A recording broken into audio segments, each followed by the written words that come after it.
Hello people of the World Wide Web and YouTube, my name's Anah and it is a pleasure having my face on your screen.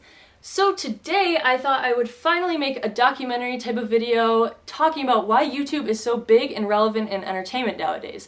From music to movies to TV to books to everything, YouTubers are just everywhere and I thought I would finally address why this is so. So without further ado, I hope you enjoy the documentary and yeah.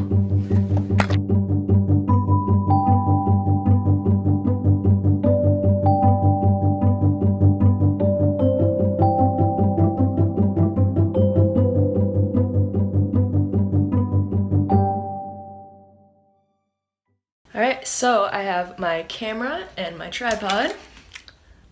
Let's go film some interviews.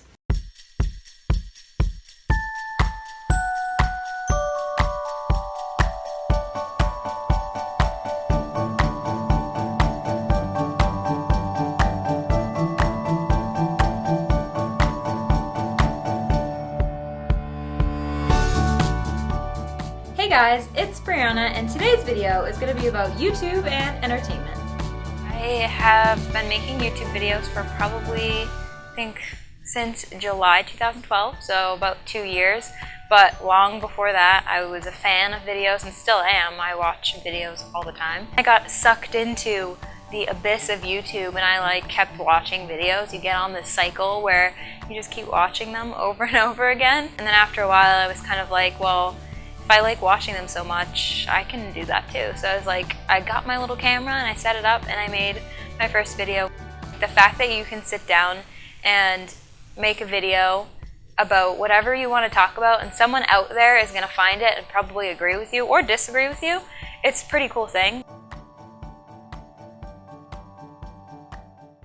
So today I'm on Hollywood Boulevard and I'm gonna walk up to random strangers and ask them if they know anything about YouTube and YouTubers. So let's see how this goes.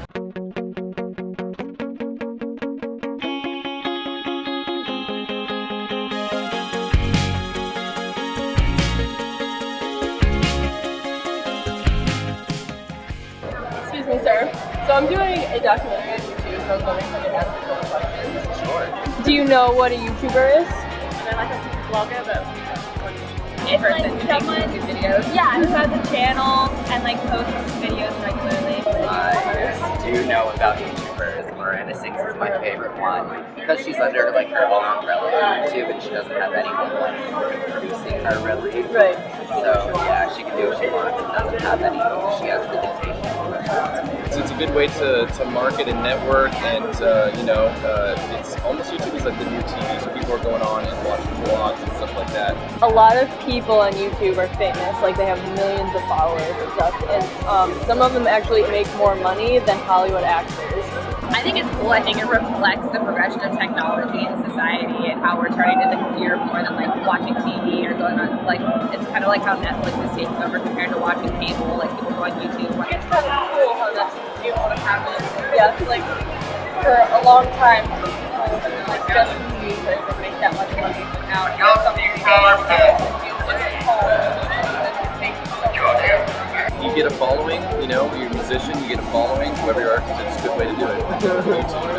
I like to kind of see what is happening in everyone's lives, and more than we can see movie stars.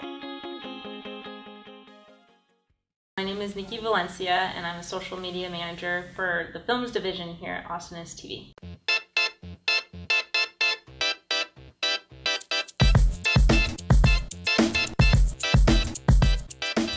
The business model of Awesomeness is all influenced by the web and the digital space.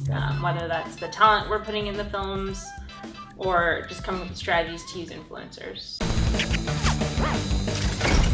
Hey everyone, my name is Hunter March. I created this $13,000 travel show and I pitched it to them. Within a very short period of time, I became their on-camera host. I'm Hunter March, and you're watching The Daily Report. What's up everyone, I'm your host Hunter March, and this is Top 5 Flop. I'm joined by my super fabulous co-host, Lo Anthony. I feel like there's so many YouTubers out there who are so young and don't understand the power they have. There's so many more opportunities now because of that new platform. It blows my mind every day where I'm like, wow, that YouTube person has a talent manager and an assistant and a photographer and, and now we're shooting movies with them. That's awesomeness. My channel has just grown because of their exposure. I started when they had like 100,000 subscribers maybe, or 20,000 or something, and now we're at 3 million. And my channel has gone from, 5,000 subscribers to 300,000 in that same time frame. The reason that that's cool to me is it provides me with a platform to share positivity. It's all fluid, Obviously, Hollywood sees that there's this influential platform with these people that probably are not, that have an audience already. So Hollywood wants some of that, so they're going to cross over, definitely, and they are. I just think it's the next step past reality TV. I have a job that my parents are envious of. They think it's crazy what I do. They think it's crazy when I tell them what I make and what other YouTubers make. YouTube's definitely here to stay. It's going to continue to evolve to fit the demands of our culture.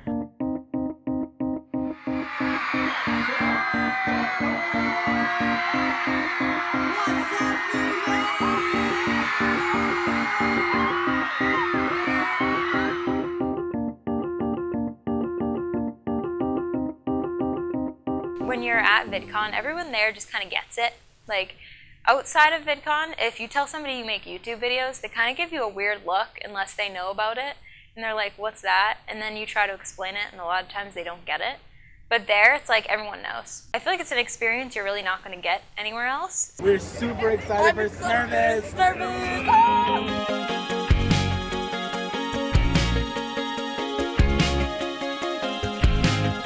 It's a pretty unique experience. You meet so many people just standing in line waiting to meet a YouTuber. Like, I would randomly start talking to people, and it was basically like I knew them my whole life because they like had the same interests as me. Overall, it was probably one of the best experiences of my life so far.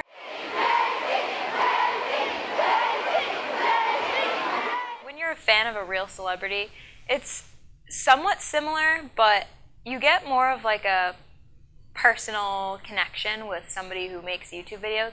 It's different than TV. On TV, you form temporary relationships.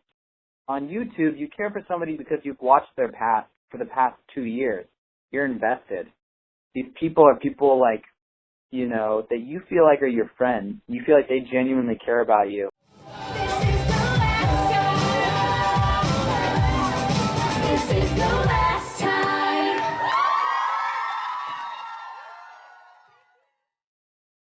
My name is Dustin, and I'm executive producer with Mashable, heading up Mashable Studios in LA. So Mashable is primarily known for kind of being more of like a tech blog in the past, decade or so, but they've expanded recently in all different areas.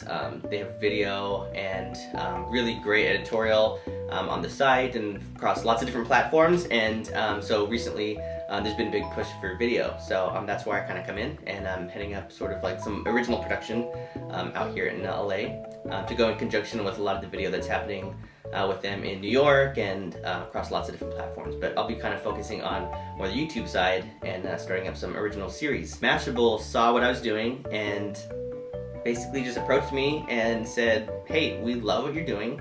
We love the kind of content that you're making, and the spirit of it, and the DIY, and the movie-related stuff, and the parodies, and just everything about it really kind of fit with the Mashable voice. I've been making videos forever, like since I was a tiny baby, and so I was already kind of working my way through doing freelance animation, doing videos. It was just something I always did. And then one day, this thing called YouTube came along. As the next year or two went on, and then people started kind of breaking out on just YouTube and sort of getting famous, doing things, and I'm like, that's what I do. I want to do that. That's my thing. I do videos. So started putting up all original content on my new YouTube channel, and just started making fun stuff, action videos, some special effects stuff, doing whatever. And so that's the one that I've kind of focused on. That led me to lots of other cool freelance gigs as well, and then kind of doing shows not only on my channel but then for other channels. So that's sort of like where my career in YouTube went, was even not so much focusing just on my channel, but kind of as an outside producer producing content for other bigger channels. And then a totally different channel called Cinefix reached out to me and basically said, we totally love what you're doing on your channel. Would you do that for us as a weekly series, and what would it cost? This is one of the more insane things we've done on Homie Movies. When I decided to do Raiders of the Lost Ark, I knew there was only one man who could play Indiana Jones, other than Harrison Ford, your friend and mine, Dustin McLean. I'm back. Again, it's not like, this is Hollywood, you can't do this. We wanted to make sure it was accessible to people, like, you can do this, you have video capabilities at home.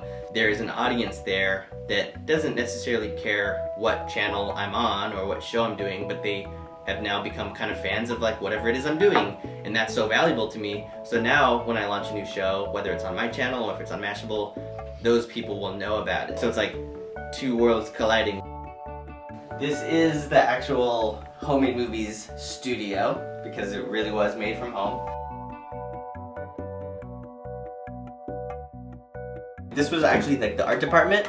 We make everything, and then we would shoot everything in here. So this room has been turned into a spaceship, a forest, pretty much everything. We've turned this whole thing into a forest once.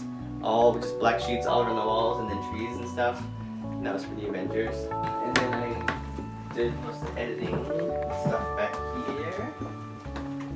Ta-da! Tiniest space ever. But then I do all the sound here, all the music, a cappella, myself. Costumes, I mean there's boxes, containers up there. It'll be like short sleeve shirts, long sleeve vests, dresses, belts, pants, wigs, and that's all up in the attic. So it's very much like a home studio. It used to be, I'd spend all summer, you know, making some amazing, crazy short film that's 20 minutes long with my friend that's stop motion, and then the only end result of that was like putting it in a VHS player and playing it for like 5 or 6 friends. And that was it. That was like the whole audience. Now you put it online and just like that, you know, a million people can see it. So that just kind of changed everything.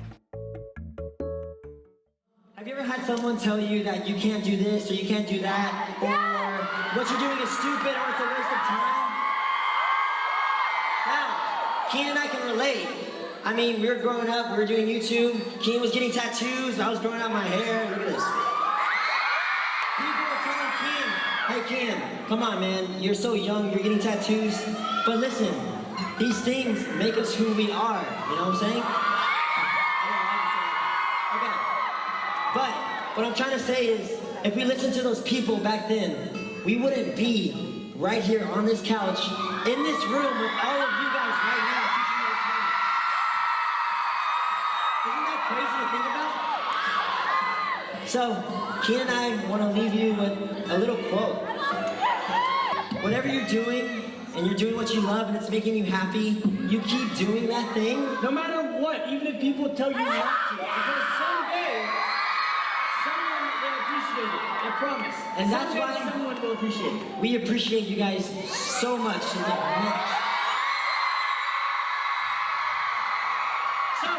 from the bottom of our hearts, thank you guys for this evening. Thank you guys for this moment. Thank you guys for literally every single thing. We love you guys so much, I promise.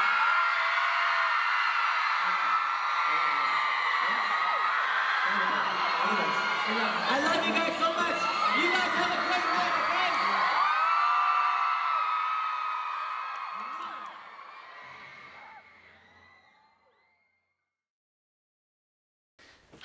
So that's it for this week's video. I hope you guys all liked it, and if so, be sure to give it a big thumbs up, and don't forget to leave me a comment down below letting me know what you thought, because I'm definitely curious what everyone thinks YouTube is becoming and where it is going. So yeah, that's it, and I hope you guys enjoyed. I'll see you next time. Bye!